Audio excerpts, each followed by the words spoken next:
светодиодни лазери. Светлините се сменят. Различните светлини имат различно действие.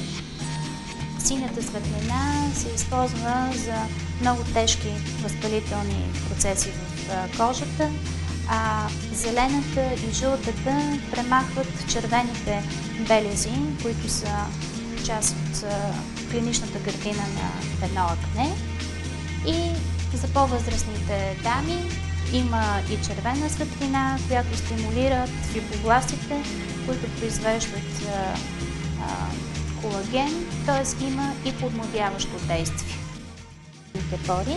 Тя ще бъде третирана с най-новата фотосистема, която излъчва светлина, която убива в дълбочина бактерия, Propionibacterium acne, която е основен причинител на акнето.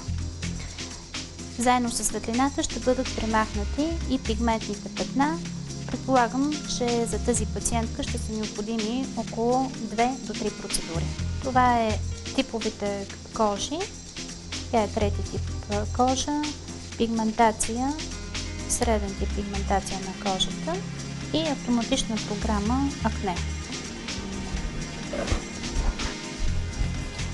Ще усетите силна светлина, но няма да ви боли.